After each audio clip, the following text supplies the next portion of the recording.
Pourquoi est-il nécessaire, primordial, de critiquer les religions, de critiquer les dogmes, et particulièrement l'islam? Alors de manière générale, évidemment, la critique des dogmes, des religions, est un sujet toujours délicat. Mais je résumerai la chose en disant que quand on est attaché à certains droits, à certains principes, à certaines valeurs, à certaines libertés, le meilleur moyen de préserver ces valeurs, de préserver ces principes, de préserver ces droits, cette liberté, c'est d'en user. C'est d'en user. Et donc, évidemment, critiquer les religions, eh bien, cela participe à préserver la liberté d'expression, la liberté de conscience, le droit aussi, entre guillemets, au blasphème. Hein, il n'y a pas de délit de blasphème, mais voilà, vous comprenez ce que je veux dire. Ce droit que l'on a de pouvoir critiquer une idéologie, de pouvoir s'opposer à une idéologie, à un dogme, dans la limite de la loi. Hein, évidemment, on ne s'en prend pas aux individus, mais on peut critiquer des idées.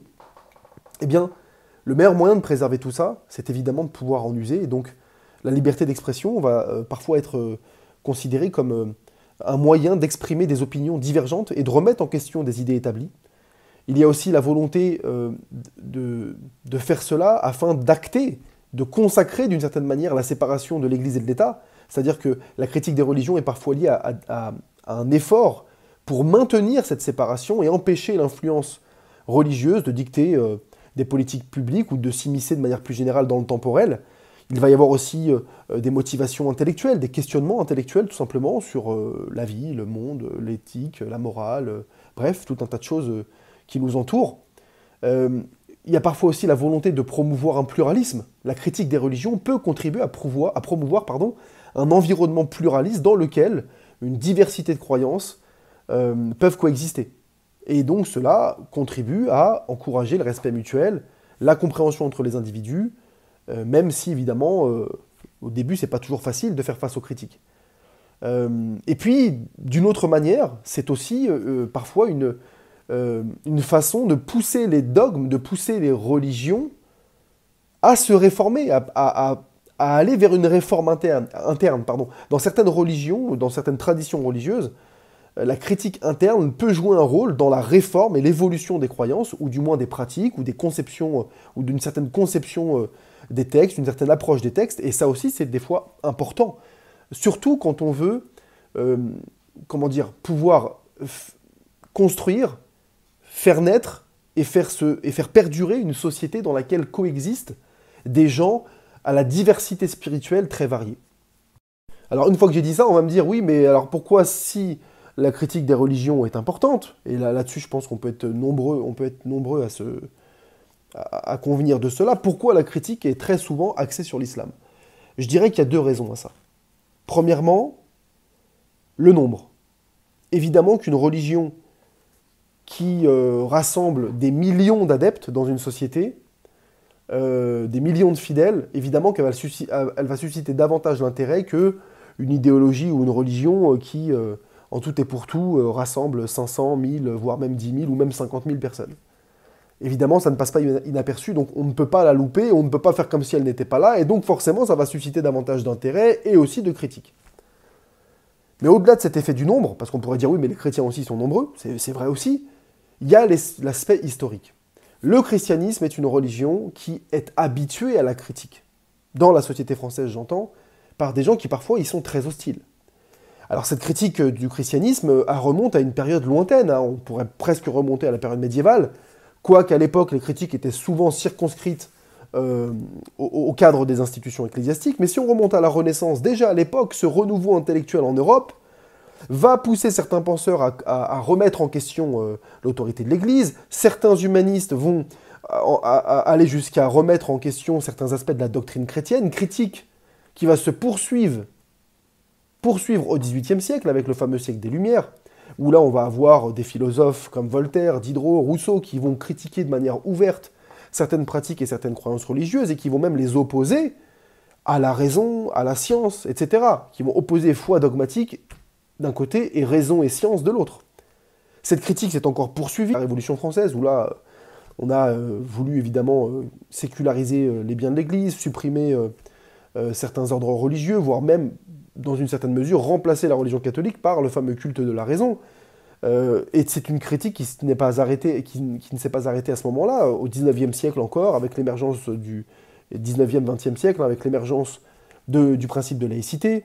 Et bien petit à petit, l'Église va être écartée de divers aspects de la vie publique et de la sphère temporelle de manière un peu générale, et critique qui s'est encore poursuivie même au XXe siècle, et jusqu'à nos jours, avec la pensée existentialiste et différents mouvements contestataires. Bref, tout ça pour dire que le christianisme et donc les chrétiens sont habitués à une critique assez forte, parfois assez acerbe, de leurs dogmes, de leurs croyances.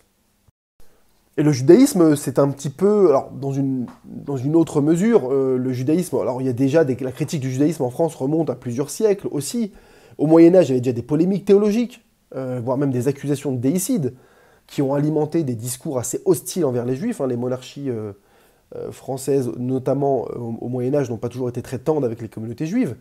Mais, bon, les juifs ont toujours été très minoritaires dans la population du Royaume de France ou de la société française de manière générale. Mais quoi qu'il en soit, la critique était déjà présente à ce moment-là, en France.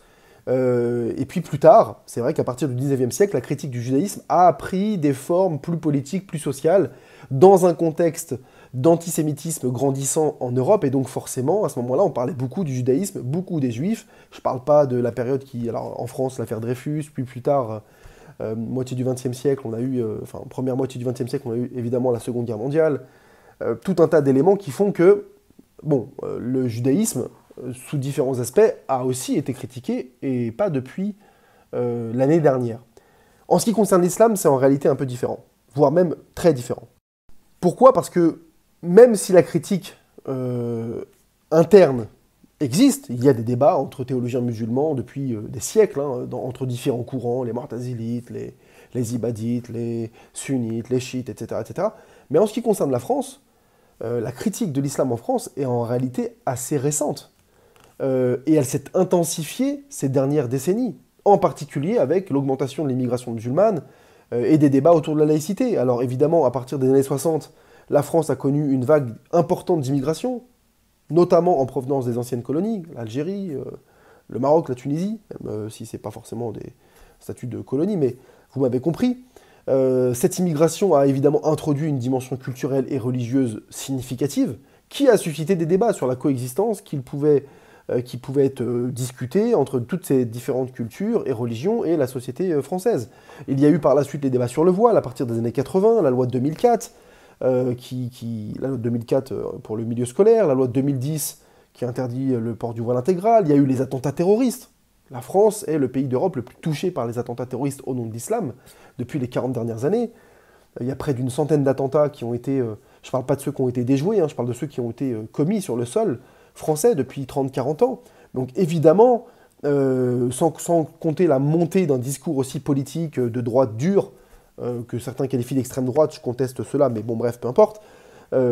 Tout ça a créé un environnement, un contexte qui fait qu'évidemment, on va parler davantage d'islam, avec les débats sur la laïcité, avec les lois sur le séparatisme en 2020, etc. Donc il y a tout un environnement qui fait que la critique de l'islam est assez récente, et le contexte fait qu'évidemment, on va parler beaucoup plus de ça.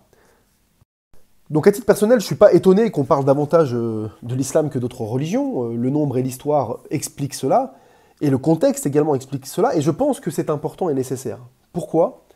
Parce qu'il faut, pour pouvoir contribuer à faire perdurer et à réparer, voire renforcer cette société dans laquelle il y a une volonté de certains de vivre ensemble. On veut vivre ensemble avec nos différentes spiritualités, croyances ou non-croyances. Eh bien, pour permettre cela, pour contribuer à cela, il faut également contribuer à ce que nos compatriotes musulmans, et même non musulmans, mais ici en l'occurrence musulmans, soient habitués à la critique de leur religion, pour éviter de personnifier la critique de leur religion. C'est comme si critiquer leur religion, c'était les critiquer eux-mêmes. Il faut pouvoir accepter les valeurs et les principes de nos sociétés, et pour cela, donc, il faut être prêt à supporter la critique, et donc il est important d'user de ce droit à la critique pour lutter contre le dogmatisme, le fanatisme, le sectarisme, et permettre finalement une relation plus saine avec le religieux et la croyance et la foi des uns et des autres. Je pense que c'est un un sujet très important, et c'est pour ça que la critique de la religion, en général, et de l'islam est importante.